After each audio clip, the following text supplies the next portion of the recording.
दोस्तों आज हम लेकर आए हैं उत्तराखंड राज्य प्रतीक की एक अगली वीडियो, जिसमें आज हम पढ़ने वाले हैं ब्रह्मकमल, बुरांश और मोनाल जैसे प्रतीक चिन्हों के रोचक जानकारियों के साथ। आई होप कि आपको बहुत मज़ा आने वाला है।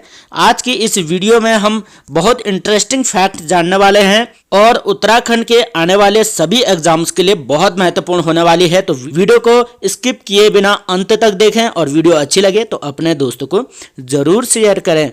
आइए आज की वीडियो बिना रुके हुए सीधा शुरू करते हैं। तो पहला प्रतीक चिन्ह पढ़ने वाले हैं हम राजपुष्प ब्रह्मकमल के बारे में। तो ब्रह्मकमल का फूल इस प्रकार का दिखता है। यह ब्रह्मकमल का पुष्प है। कहा जाता है कि इस ब्रह्मकमल पर ही ब्रह्मा जी का आसन होता है, इसीलिए इसे ब्रह्मकमल कहा जाता है। जबकि यह पुष्प शिव को चढ़ाया जाता है और साथ ही साथ शिव की अर्धांगिनी जो माता पार्वती है, इन्हें मां नंदा के नाम से भी हम जानते हैं, इनका प्रिय पुष्प है। 3 देवताओं का इस पुष्प से संबंध जुड़ा हुआ है। तो आगे पढ़ते हैं। यह जो ब्रह्मकमल पुष्प है यह भगवान शिव को चढ़ाया जाता है और यह ब्रह्मकमल उत्तराखंड में सभी जगह प्राप्त नहीं होता, बल्कि उत्तराखंड राज्य के हिमालय क्षेत्र में 4800 मीटर से 6000 मीटर की ऊंचाई पर ही प्राप्त होता है। और जब हम पयारों में, बुग्यालों में, साधारण से बुग्यालों में चले जाते हैं तो वहाँ पर प्राप्त नहीं होते। जहाँ हम 4800 से 6000 फीट तक जाते हैं वहीं पर प्राप्त होते हैं। और इस ब्रह्मकमल पुष्प के कुल का नाम है एस्टेरसी और इस ब्रह्मकमल का वैज्ञानिक नाम है सोसूरिया अबवेलेटा, जबकि इसे स्थानीय नाम में कौल पद्म कहते हैं या कौल पुष्प भी कहा जाता है। महाभारत के वन पर्व में इस ब्रह्मकमल पुष्प को सौगंधित पुष्प कहा गया है, क्योंकि इस ब्रह्मकमल की खुशबू बहुत अधिक होती है और बहुत अधिक सौगंधित होता है, इसीलिए सौगंधित पुष्प भी कहा गया है। एक रोचक जानकारी आपको बता दूं कि मां नंदा का प्रिय पुष्प ही ब्रह्मकमल है, जो कि शिव को चढ़ाया जाता है और पहले मां नंदा के द्वारा ही शिव को यह पुष्प चढ़ाया जाता था। इस पुष्प का रंग कहा जाता है कि बैंगनी रंग का होता है, हल्का हल्का बैंगनी रंग का होता है और क्रीमी कलर हम कह सकते हैं, क्रीम के तरह का इसका कलर होता है। पत्तियां नॉर्मली हरे होते हैं और ब्लू इसकी जो डंडी होती है उस डंडी पर पुष्प होता है। इसकी खुशबू अनंत होती है, बहुत अच्छी खुशबू होती है। यदि आपने यह पुष्प देखा है, अपने हाथ पर लिया है या तोड़ा होगा, तो आपको अनुभव होगा कि इस पुष्प की सुगंध कितनी अच्छी होती है। अब इस ब्रह्मकमल की भारत में कुल 210 प्रजातियां पाई जाती है, जबकि हमारे उत्तराखंड में 24 प्रजातियां पाई जाती है। 210 में से 24 तो उत्तराखंड में ही पाई जाती है। इन पौधों की जो ऊंचाई होती है, ब्रह्मकमल के पौधों की हाइट जो होती है वो 70 से 80 सेंटीमीटर होती है मात्र। ब्रह्मकमल पुष्प को हिमालयी पुष्पों का सम्राट कहा जाता है, क्योंकि हिमालय के पुष्पों में यही एक ऐसा पुष्प है, इसकी सुगंध और इसकी खास विशेषताओं को लेकर के इसकी मान्यता बहुत अधिक है। तो सम्राट यानी राजा इसको हम पुष्पों का कहते हैं। अब यह पुष्प कब तोड़ा जाता है? तो इस पुष्प को नंदा अष्टमी को तोड़ने का महत्व है। और नंदा अष्टमी कब होती है? भाद्रपद के महीने में होती है नंदा अष्टमी, तो उस दौरान इसे तोड़ने का महत्व है। हालांकि उससे पहले भी तोड़ सकते हैं, लेकिन उस समय तोड़ने का इसका विशेष महत्व है और उसी समय इसका जो पुष्प होता है वह अच्छा खिला हुआ भी हमें दिखता है। और इस पुष्प के जो खिलने का समय है, कब इसमें ये पुष्प लगता है? तो खिलने का समय जुलाई से सितंबर होता है और जुलाई से सितंबर 3 माह का समय होता है। जुलाई, अगस्त और सितंबर 3 महीने में इसका पुष्प देखने को मिल जाता है। जबकि कहा जाता है जब ब्रह्मकमल खिलता है तो रात्रि के समय में खिलता है, अर्धरात्रि के समय में, दिन में यह पुष्प नहीं खिलता है। इसकी खुशबू बहुत प्रिय होती है और इस ब्रह्मकमल पुष्प को आयुर्वेदिक उपयोग में भी लाया जाता है। तो वह हम आगे जानते हैं किस किस प्रकार से इसका उपयोग होता है। इस ब्रह्मकमल के कुछ अन्य नाम भी जाने जाते हैं, जैसे नेपाल में टोप गोला के नाम से इसे जाना जाता है। टोप गोला, ब्रह्मकमल को टोप गोला कहते हैं। हिमाचल में दूधा फूल कहते हैं और कश्मीर में गलगल ब्रह्मकमल को कहा जाता है। और यह ब्रह्मकमल कहाँ कहाँ प्राप्त होते हैं, आइए इसको भी जान लेते हैं। तो यह ब्रह्मकमल फूलों की घाटी में प्राप्त होते हैं। केदारनाथ और तुंगनाथ यहाँ प्राप्त होते हैं। रूपकुंड क्षेत्र में प्राप्त होते हैं। सप्तकुंड में भी प्राप्त होते हैं और पिंडारी, हिमनद आदि इन क्षेत्रों में इसके पुष्प उत्तराखंड में प्राप्त हो जाते हैं। यदि आप इन पर्यटन स्थलों में घूमने का शौक रखते हैं तो सितंबर माह में जाइए और वहाँ पर आपको ब्रह्मकमल के पुष्प भी देखने को मिल जाएंगे।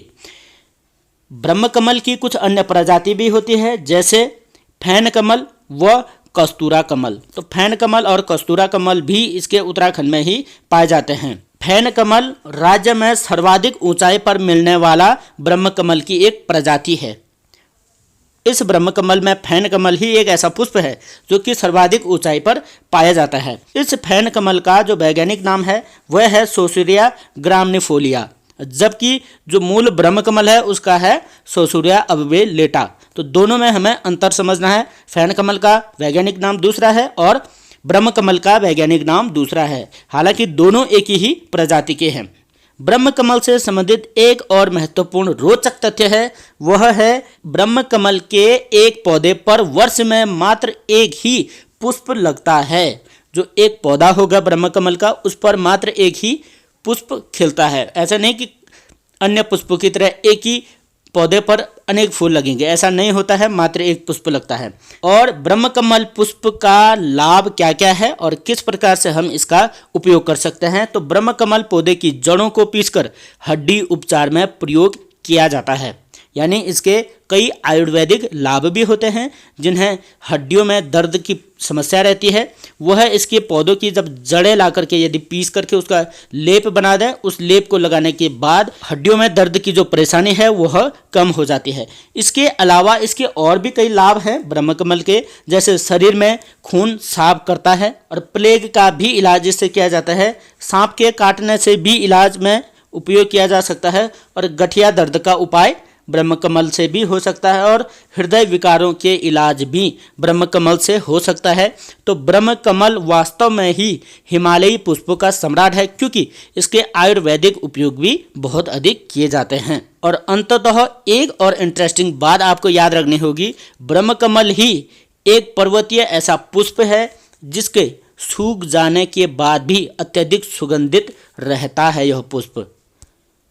और अन्य पुष्प क्या होते हैं, जब सूख जाते हैं तो उसकी लताओं में खुशबू नहीं रह जाती है, जबकि ब्रह्मकमल की खुशबू 1 साल या 2 साल तक अगर आप उसकी कलियों को रखें तो वह उसी प्रकार की खुशबू देता है। यह थी ब्रह्मकमल से संबंधित महत्वपूर्ण जानकारियां। आई होप कि आपको यह वीडियो बेहद अच्छी लगी होगी और इस वीडियो को शेयर करना न भूलें।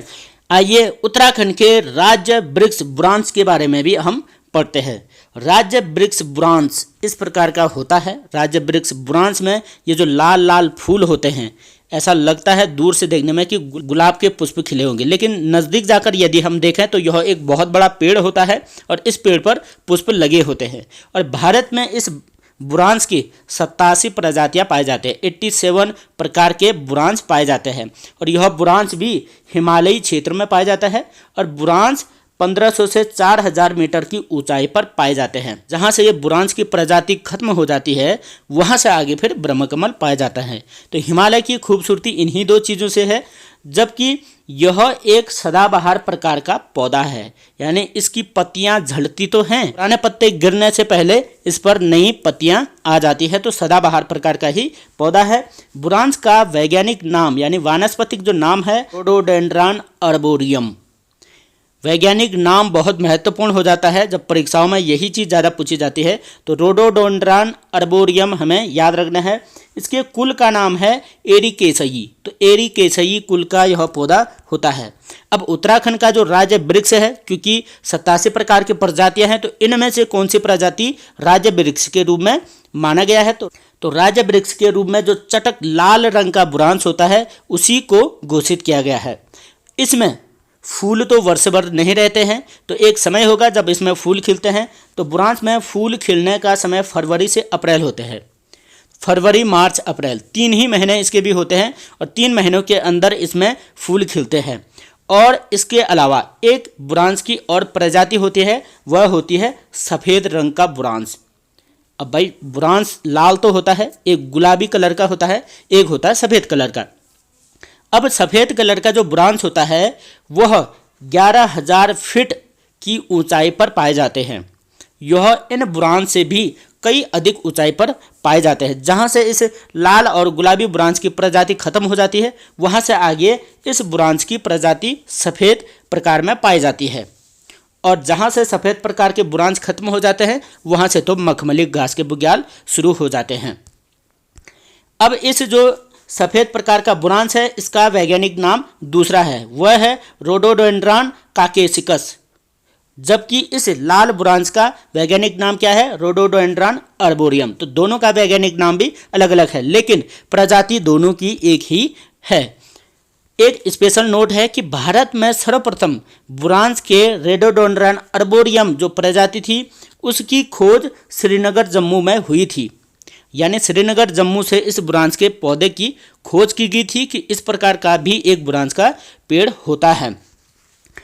पहाड़ी भाषा में इस बुरांश को क्या कहेंगे, क्योंकि ये पहाड़ों में ही होता है तो उत्तराखंड के पहाड़ों में कुछ अलग नाम से तो हम पुकारते हैं, जैसे ब्रह्मकमल को कौन पदम के नाम से पुकारते हैं या कौन पुष्प के नाम से पुकारते हैं। यहाँ पर हम पहाड़ी भाषा में इसको बराह के नाम से पुकारते हैं या बुर्रों के नाम से पुकारते हैं। बुर्रोंसी का फूल है ना, तो बुर्रों के नाम से पुकारते हैं। और इस बुर्रों के विश्व भर में लगभग 300 प्रजातियां पाई जाती है, जबकि भारत में 87 प्रजातियां पाई जाती है। और उत्तराखंड में ज़्यादातर इसकी 3 प्रजातियां देखने को मिल जाती है, लाल, गुलाबी और सफ़ेद रंग की प्रजातियां। अब बुरांश से संबंधित कुछ महत्वपूर्ण रोचक तथ्य है। इंटरेस्टिंग है कि बुरांश के पुष्प में मिथेनॉल नाम का एक तत्व पाया जाता है। इम्पोर्टेंट है कि बुरांश के जो फूल होते हैं उसमें मिथेनॉल नाम का एक तत्व पाया जाता है जो कि डायबिटीज़ के लिए बहुत फायदेमंद होता है। अमूमन आपने देखा होगा कि लोग मार्केट में बुरांश के जूस की बहुत ज़्यादा डिमांड रखते हैं। उसके पीछे कारण यही है, जो डायबिटीज़ के मरीज होते हैं उन लोगों के लिए बहुत फ़ायदेमंद होता है। और बुरांश को वन अधिनियम 1974 के तहत संरक्षित वृक्ष घोषित किया गया है। यानी बुरांश को काटना अलाउड नहीं है, इसको संरक्षित वृक्ष घोषित किया गया है। उत्तराखंड में तो इसको बिल्कुल भी काटना अलाउड नहीं है क्योंकि उत्तराखंड का राज्य वृक्ष है।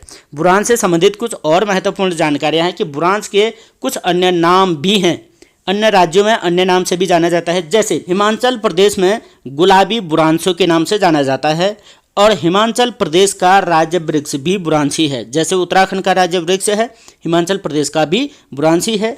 जबकि कन्नड़ भाषा में बिली के नाम से बुरांश को जाना जाता है और मेघालय में तिन शां नाम से बुरांश को जाना जाता है। साथ ही साथ नेपाल में गुरांश नाम से जानते हैं। हम लोग बुरांश कहते हैं तो नेपाल के गुरांश कहते हैं। गुरांश मोलाई गुरांश को वृक्ष देखो, तो गुरांश जो है यहाँ नेपाल का राष्ट्रीय वृक्ष भी है। हमारे राज्य का राज्य वृक्ष और नेपाल का राष्ट्रीय वृक्ष बुरांश ही है। और नागालैंड में इसे राज्य पुष्प घोषित किया गया है। तो 3 जगहों का राज्य पुष्प और 1 जगह का राष्ट्रीय वृक्ष बुरांश है। तो बुरांश का इतना अधिक महत्व है। इस बुरांश इसके अलावा उत्तराखंड, भारत या नेपाल के अलावा जैसे भूटान, नेपाल, म्यांमार, श्रीलंका, पाकिस्तान, थाईलैंड तथा चीन में भी बुरांश की प्रजातियां पाई जाती हैं। तो बुरांश से संबंधित एक मज़ेदार फैक्ट है कि कहा जाता है कि शाहजहां की जो पत्नी थी, दिल्ली का सम्राट शाहजहां, उनकी पत्नी मुमताज महल को बुरांश का फूल बहुत पसंद था। यानी वह बुरांश के फूल को बेहद पसंद करती थी और हिमाचल से उनके लिए बुरांश के फूल ले जाए जाते थे। बहुत मज़ेदार बात है। जैसे ब्रह्मकमल के पुष्प को प्रिय किसके द्वारा कहा गया? प्रिय मां नंदा का था और बुरांश था मुमताज महल का बहुत प्रिय पुष्प। अब इस बुरांश के कुछ औषधीय गुण भी हैं। जैसे दिल की बीमारी में बुरांश के पुष्पों का जब जूस हम पीते हैं तो दिल की बीमारी के लिए बहुत लाभदायक होता है। डायबिटीज़ के लिए तो बहुत ही ज़्यादा फायदेमंद है। साथ ही साथ कैंसर और लीवर बीमारी के लिए भी बहुत उपयोगी होता है। ब्लड सर्कुलेशन नियंत्रण करने में भी बहुत उपयोगी है। साथ ही साथ हाइपरटेंशन और डायरिया के लिए भी बुरांश का जूस बहुत उपयोगी होता है। तो बुरांश बहुत उपयोगी है। इसके साथ ही साथ बुरांश में कुछ विटामिन्स पाए जाते हैं। वह विटामिन्स क्या क्या होते हैं? Vitamin A, vitamin B1, vitamin B2, vitamin C, vitamin E और विटामिन K, यानी सभी महत्वपूर्ण विटामिन्स तो बुरांश में पाए जाते हैं। इसीलिए इसके जूस की मार्केट में बहुत ज़्यादा वैल्यू है, क्योंकि इसके जूस पीने से विटामिन्स की कमी तो दूर हो जाती है। साथ ही साथ जो बीमारियां होती हैं मानव शरीर में, इन बीमारियों से भी निजात पाया जा सकता है। हिंदी साहित्य के एक महान रचनाकार जिनका नाम था अज्ञे ने कुछ शब्द बुरांश के लिए कहे हैं। क्या कहा है कि याद है क्या ओट में बुरुंस की प्रथम बार, धन मेरे मैंने जब होंठ तेरा चूमा था। वाह क्या बात है, बुरांस का इतना अधिक महत्व है भाई। यह थी बुरांस से संबंधित रोचक जानकारी। आई होप कि आपको यह वीडियो भी अच्छी लग रही होगी। आगे पढ़ते हैं अगले एक बहुत ही सुंदर पक्षी के बारे में। इतना सुंदर, इसको देखते ही नजरें हटाने का बिल्कुल भी मन नहीं करता है। जैसे मोर होता है वैसे ही हमारे उत्तराखंड में मोनाल होता है। उत्तराखंड का राज्य पक्षी है मोनाल।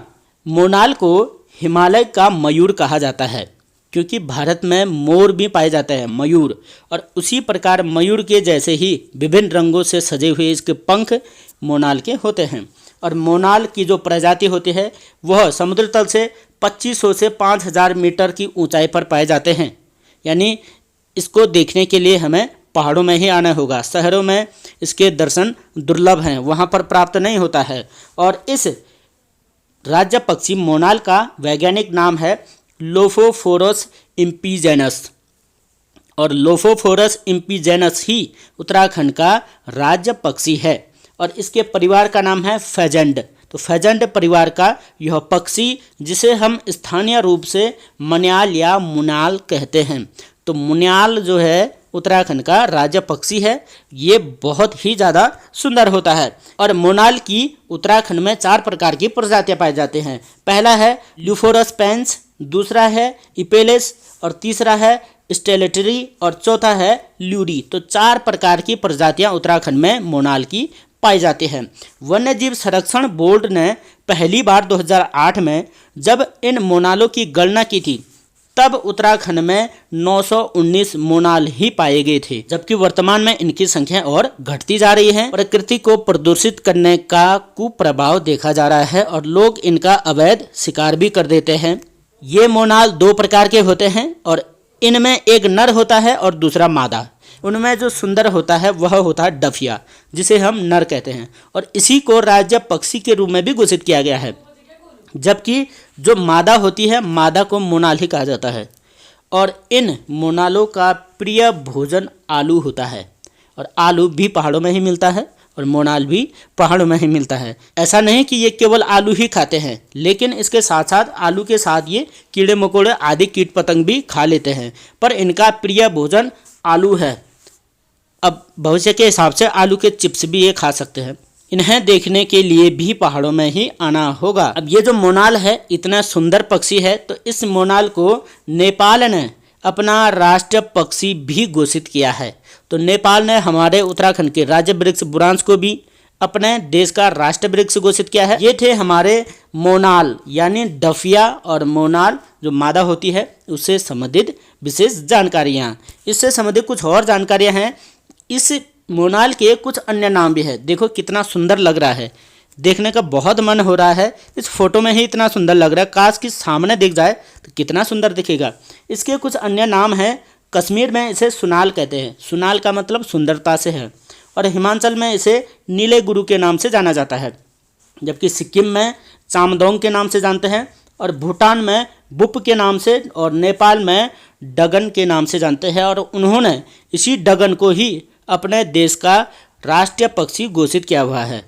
मोनाल से संबंधित कुछ महत्वपूर्ण रोचक जानकारियाँ, जैसे मोनाल पक्षी घोंसला नहीं बनाती है, वह पहाड़ी की छोटे छोटे गुफाओं में ऐसे ही रह लेती है, तो घोंसला स्थायी नहीं बनाती है। दूसरा रोचक तथ्य है कि नर मोनाल जो डफिया होता है उसके सर में कलंगी होती है। कलंगी का मतलब जो सर में बनी होती है, जैसे कृष्ण यहाँ से मोर पंख लगाते थे एक कलंगी के रूप में, सेम उसी प्रकार के मोनाल की भी कलंगी होती है। इस फोटो में आप देख लीजिए, सर के ऊपर से कलंगी है, बहुत सुंदर होती है। और एक रोचक तथ्य और है कि मोनाल पक्षी में प्रजनन क्रिया वर्ष में मात्र एक बार होती है। जो मादा मोनाल होती है उसमें प्रजनन वर्ष भर में मात्र एक ही होती है, और इसके 3, 4 और 5, 6 इस प्रकार के अंडे हो जाते हैं, और उन अंडों में से फिर नए चूजे निकल जाते हैं। और मोनाल की सर्वाधिक संख्या उत्तराखंड में माना जाता है कि केदार घाटी में पाए जाते हैं, यानी केदारनाथ जो घाटी है उस क्षेत्र में मोनाल की सर्वाधिक संख्या पाए जाते हैं, लेकिन वर्तमान में इनका क्षरण हो रहा है। आइए मोनाल से संबंधित एक स्पेशल नोट हम याद रख लें एग्जाम की दृष्टि से। 1972 में वन्य जीव संरक्षण अधिनियम के तहत इसे संरक्षित किया गया है। जबकि 1982 से मोनाल के शिकार पर पूर्ण प्रतिबंध लगा दिया गया है। तो मोनाल जैसे सुंदर पक्षी को, जो कि राज्य का राजा पक्षी है, उसका शिकार करना अवैध है और उसे पूर्ण रूप से प्रतिबंध किया गया है। तो यह थी हमारे राज्य के प्रतीक चिन्हों से संबंधित कुछ महत्वपूर्ण जानकारियां। आई होप कि आपको यह वीडियो अच्छी लग रही होगी। यदि वीडियो अच्छी लग रही है तो हमारी वीडियो को शेयर करने ना भूलें और हमारे टेलीग्राम चैनल को ज्वाइन करना ना भूलें। वहां पर हमारी सभी वीडियोज़ की PDF आपको अवेलेबल हो जाते हैं। टेलीग्राम की लिंक हमारे डिस्क्रिप्शन बॉक्स में है, आप वहां जाकर के टेलीग्राम को ज्वाइन कर सकते हैं। आगे कुछ और राज्य के प्रतीक चिन्हों के बारे में हम बताने वाले हैं। यह वीडियो हमारी पोस्टमार्टम वीडियो होती है, जिसमें संपूर्ण जानकारी आपको दी जाती है। वीडियो को अंत तक देखने के लिए बहुत बहुत धन्यवाद।